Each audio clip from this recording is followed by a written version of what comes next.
우리는 천원주택 인천에서 시작합니다.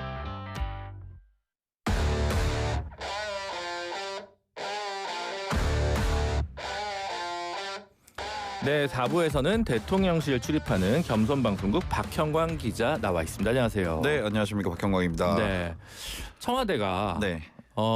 이번 주에는 또 무슨 그 뉴스를 줄까 했더니 네. 주말부터 네. SNS에 네. 계속 이제 올려가지고 대통령이 기자들이 바쁩니다. 네. 그래서 예. 그 주말에 좀 쉬어야 되는데 네. 예? 대통령은 쉬지 않고 일을 하니까. 본인이 이제 국무위원들이나 이런 사람들 주말까지 일 시키기 뭐 하니까 그걸 SNS로 푸는 거 아니냐 이런 합리적 의구심이 저는 들더라고요. 이제 사실은 대통령이 소통 방식에 대해서 많은 고민을 하고 있었고 네. 그것을 좀 표출하는 거 아닌가라는 생각이 들고요. 그래서 본인이 직접 국민들과 접촉면을 늘려야겠다라는 생각을 하는 것 같아요. 그래서 계속해서 이제 트위터나 페이스북에 계속 글을 쓰는데 이게 사실 청와대 출입 기자들 입장에서는 좋은 겁니다. 네, 전반적으로 봤을 때. 왜냐하면 청와대 출입 기자들은 대통령의 생각과 의중을 읽고 그다음 정책 방향을 예측하고 해석하는 것이 주 업무거든요. 네. 그러다 보니까 대통령의 사실은 생각이나 뭐 의중은 전원을 통해서 접해오다가 대통령이 이렇게 가감없이 본인의 생각을 드러내는 것이 청와대 출입 기자들 입장에서는 좋은데 여러 취재 포인트가 생기기 때문에 좋은데 정무수석실이랑 홍보수석실을 안 좋아하는군요. 근데 이제 반대로 네. 그런 것도 있지만 네. 반대로 청와대 출입 기자들이 이제 고민이 많아졌습니다. 왜냐하면 이 정보의 층위가 일반 대중과 같은 위치에 섰거든요. 그러다 보니까 그러니까 정보가 모두가 공개되는 그래서 이제 대통령 말을 단순히 전하는 것은 별로 의미가 없게 됐습니다. 그쵸. 그래서 청와대 기자들이 이것을 어떻게 기존 방식이 아닌 어떻게 좀 풀어나가야 될지 그런 근본적인 고민들이 좀 많아졌습니다. 네. 근데 이제 부동산 관련해서 이제 작심하고 이제 얘기를 하고 있는데 네. 사실 대통령 본인도 얘기했어요. 내가 이거 잘못하면 그 국민들 싫어할 수도 있지만 네. 잡으려면 잡는다라는 논조잖아요. 맞습니다. 그러면 사실 지방선거 앞두고는 큰 틀에서는 별로 안 건드리는 게 지금까지 그래왔죠. 로우키로 간다. 맞습니다. 끝나고 하는데 갑자기 이거를 또 이제 간다는 건 자신감의 표현인가요? 뭐 어떻게 지금 그 분위기는 어떻게 파악돼야 됩니까? 사실은 이제 국민을 위해서 해야 되는 것은 한다. 그리고 이재명 정부는 한다고 한 것은 한다라는 이미지를 계속 줘야 된다라는 판단을 하는 것 같아요. 그러니까 그래야지 앞으로도 어떤 정책을 할 때도 신뢰를 가지고 국민들도 그 정책을 믿고 따를 수 있다라는 철학을 가지고 있는 것 같고 이제 지방선거와 관련해서 이제 사실은 부동산은 건들지 않는 것이 룰이죠. 네. 암묵적인 룰인데 그것은 뭐 알아서 해라. 정책은 국민에게 필요한 대로 간다라는 명확한 메시지를 계속해서 주고 있죠. 네. 그러다 보니까 사실 처음에는 이제 당에서도 제가 알기로는 많은 저항이 있었던 걸로 알고 있습니다. 의원들도 청와대 쪽으로 많은 그 의견을 개진하고 왜 이러냐. 왜 이러냐 이렇게 하면 안 된다. 겁난다. 근데 사실은 지금의 이게 부동산이라는 것은 욕망 대 욕망의 대결이거든요. 이게 부동산이라는 투기 자본의 욕망과 그리고 실제 집을 거주하고 싶어하는 욕망이 부딪히는 곳인데 실제 집을 사서 거주하고 싶어하는 욕망도 있다라는 것을 다시 재확인하고 있는 것 같아요. 그러니까 이게 집 가서 잡는다라고 하는 것에 대해서 또 다른 호응이 있다라고 판단을 하고 있는 것 같습니다. 네, 큰 틀에서 보선 유리한 국면이다라고. 근데 이제 정책 대안 실행 자체가 당장 있는 것은 별로 아니고 맞습니다. 이제 뭐 유예했던 그 중과세 면제를 갖다가 이제 끝내는 것 정도에 불과하고 맞습니다. 있긴 한데요. 그럼 추가적인 지금 이제 뭐 그 서울 수도권에 뭐 6만 호 정도 이제 공급하는 맞습니다. 그 대책 나오는 거 말고 네. 세제 네. 그러니까 나온다는 겁니까? 그 세제와 관련해서는 계속해서 논의를 하고 있는 걸로 알고 있어요. 논의는 청와대 하고 있다. 내부에서도 네. 이게 여러 의견이 엇갈리는데 하지만 제가 이제 파악하기로는 지방선거 전에 세제가 나오진 않는다. 세제 개편안이 나오진 않는다. 왜냐하면 어쨌든 이재명 대통령이 후보 시절에도 그렇고 세제로 부동산 집값을 잡지는 않겠다라고 일단 선언을 했고 그리고 세제로 부동산 집값을 잡으려고 하면 아까 말씀드린 것처럼 지방선거에 굉장히 악영향을 미칠 수 있다. 그 정도는 고려하지 않겠냐라는 생각이 듭니다. 네, 알겠습니다. 근데 어쨌든 이 다주택자 관련 겨냥한 얘기를 하다 보니까 대통령실이나 아니면 민주당의 다주택 고위공직자들 뭐 하냐. 네. 요 이제 얘기가 또 안 나올 수 없거든요. 네네. 그래서 사실은 문재인 정부 때도 뭐 나중에 뭐 욕을 먹으면서 나중에 판 분도 있고 네. 노영민 비서실장이나 아니면 일찌감치 팔았다가 의문의 일패를 당했다고 평가되는 김상곤 부총리도 있고 네. 그다음에 끝까지 그냥 안 팔고 민정수석을 그만뒀던 김조원 민정수석도 있는데 그렇죠. 지금 이제 어쨌든 지금 이재명 청와대도 이 이제 겨냥이 된 거잖아요. 그러니까 이게 네. 사실 이재명 대통령이 이 부분에서 굉장히 불만이 있다고 합니다. 그러니까 뭐냐면 왜 청와대에서 그 참모들에게 부동산을 팔아라 다주택자들이라는 기사가 나왔어요. 네. 하지만 이게 사실이 아니죠. 예, 부동산을 팔아라고 한 것이 아니라 네. 청와대 내부에도 똑같이 룰이 적용된다. 양도세 중과할 거다. 그러니까 팔 사람들은 팔고 그만한 세금을 낼 수 있는 사람들은 내라라는 메시지를 준 겁니다.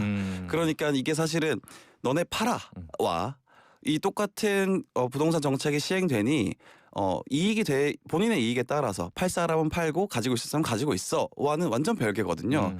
근데 지금 부동산을 청와대에서 팔아라라고 지시했다라는 기사 가 나오니까 그게 사실 프레임이라고 판단하는 거고 네.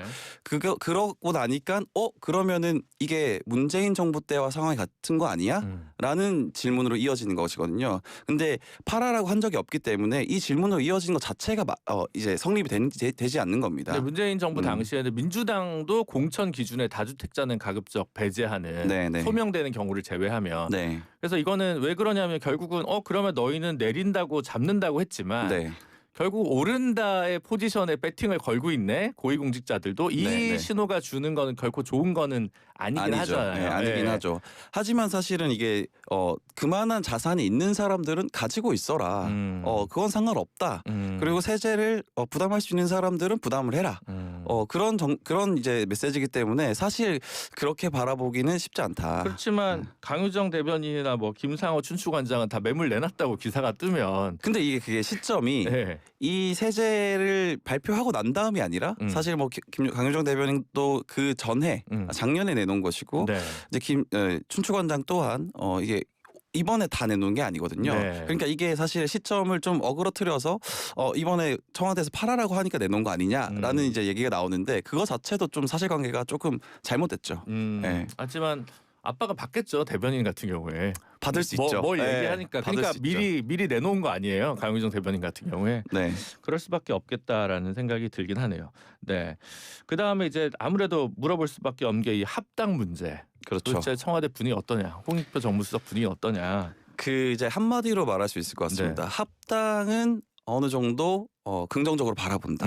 하지만 왜 이런 식으로 합당을 제안을 한 것이냐라는 불만은 있습니다.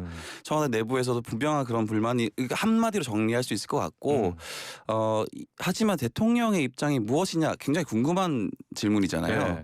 이거에 대해서는 명확하게 말할 수 없다. 왜냐하면 대통령의 입장을 말하면 당무개입이기 때문에 곧바로. 네. 하지만 제가 분위기를 좀 취재를 해보면 대통령도 지금 와서 합당이 안 되는 것을 바라는 건 아닌 것 같다. 왜냐하면 이미 합당의 논의가 시작이 됐고 지금 거두어진다면 두 번째 합당 논의가 되기는 굉장히 어렵다라는 판단을 하는 것 같습니다. 그리고 이 합당 논의 자체가 지방선거를 완벽하게 승리하겠다라는 취지에서 합당 얘기가 나온 것이기 때문에 지금 합당이 되지 않으면 오히려 민주당과 조국혁신당이 더 지방선거에서 전면전으로 부딪힐 수 있다. 그리고 실제로 지난 대선 내란 이후에 이뤄진 대선인데도 이재명 당시 민주당 후보가 49% 그리고 김문수 국민의힘 후보가 41% 또 이준석 개혁신당 후보가 8% 이렇게 나왔거든요. 네. 그러니까 범야권의 표가 무시할 수 없다. 사실 팽팽한 구도이기 때문에 이 범여권이 단합하지 않으면 쉽지 않은 선거다라고 바라보거든요. 그렇기 때문에 청와대에서도 합당이 안 되길 바라는 건 아니다. 근데 그 뭐 갤럽 조사나 이런 데 보면 제가 수치는 얘기 안 하겠습니다만 네. 중도층에서는 네. 부정적이라고 답변하는 게 더 훨씬 높고 네네. 그거 보고 있을 거 아닙니까? 그러면 이게 지방선거에서 꼭 유리한가? 이거는 그냥 선거 연대로 충분하지 않은가? 네. 합당까지 가는 경로일 필요가 있는가? 이렇게 생각할 수 있잖아요. 맞습니다. 근데 이게 지금 청와대에서도 이렇게 보더라고요. 뭐냐면 지금 잡음이 너무 심하기 때문에 민주당 내에서도 반대 의견이 많이 나오고 있잖아요. 네. 근데 하지만 어떤 식으로든 결론이 나면 힘이 모일 것이다. 그렇기 때문에 중도층도 끌어올 수 있다라는 판단을 하는 것 같아요. 지금 당장의 어떤 여론조사로만으로는 판단하기 힘들다. 어쨌든 힘을 모으지 않으면 여권이 힘을 모으지 않으면 지방선거는 쉽지 않다라고 판단하는 것 같습니다. 그렇게 보는 것 같다라고 네. 하는 거고 그 지금 오늘 장도혁 대표 이제 네. 연설이 있었습니다. 네. 이재명 정부 8개월은 붕괴의 시간이었다라고 이제 네. 한 것 같은데 네. 그럼에도 불구하고 저는 재미있는 게 아까 오프닝도 했지만 16세 16세. 투표권이랑 네. 세종 수도 이전 헌법 개정. 네. 근데 내일 이제 홍익표 정무수석 만난다는 거 아니에요? 네. 네. 이 정도는 그럼 뭔가 급진전 될 수 있는 여야 뭐 대타협의 국면이 될 수 있을까요? 제가 그 16세는 굉장히 재밌는 포인트라고 생각을 하는데 네. 이제 국민의힘 당의 관계자들에게 얘기를 들어보면 장동혁 대표가 취임한 이후에 당원이 한 30만 명 가량 늘었다 그래요. 근데 그 중에 대부분이 그 높은 비율로 20대가 많다 그럽니다.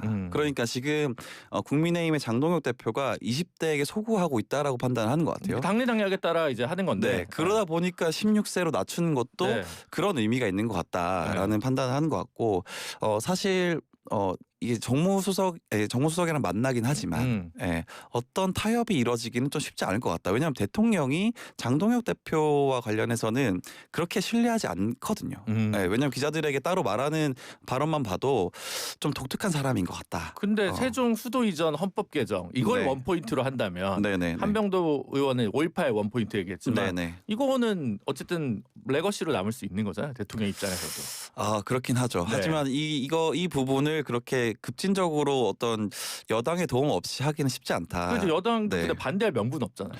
명분은 만들면 그만이다? 없긴 하지만 지금 당 상황이 여의치 않다. 그래서 당장 논의가 진행되기 쉽지 않을 것 같습니다. 그래요? 저는 흥미로운 포인트가 될 줄 알았는데 네. 예전에 전혀 다를 것 같은 송영길, 이준석 두 대표도 네. 19세에서 18세로 낮췄잖아요. 맞습니다. 그래서 그런 장면이 좀 볼 수 있으면 재밌겠다라는 생각을 했는데 마지막으로 이것만 질문을 좀 드리면 될 것 같은데 네. 그 이번 주부터 단체장, 광역단체장 예비후보 등록인데 맞습니다. 강훈식 비서실장 사표 쓴다는 얘기가 안 나와요. 제가 이제 계속해서 말씀을 드렸던 것은 원래는 강원식 비서실장이 나가는 것에 거의 대부분의 청와대 기자들이 한 표를 던졌습니다. 여기서도 몇 번 제가 물어봤고 네, 몇 번 그렇게 말씀하셨잖아요. 근데 이제 중간에 제가 한번 그런 말을 한 적이 있는 네. 것 같아요. 지금 상황에서 봤을 때는 강원식 비서실장이 안 나갈 가능성이 좀 더 높아졌다. 네. 근데 지금의 제가 판단하기로는 제가 취재한 바로 판단을 해보면 강원식 비서실장은 한 99% 정도 안 나간다라고 봅니다. 왜냐하면 지금 대통령의 참모줄 중에 가장 대통령의 뜻을 정확하게 읽고 그리고 그 수행력이 굉장히 강하다, 높다. 그리고 강훈식 비서실장 같은 경우에는 꼭 이제 참모로서만이 아니라 그 외교와 관련해서도 굉장한 실적을 내고 있다라고 판단하고 있기 때문에 안 나갈 가능성이 크다. 알겠습니다. 의미심장하네요. 박형광 기자는 여기서 인사하도록 하겠습니다. 감사합니다. 네, 고맙습니다. 우리은행 장운영입니다.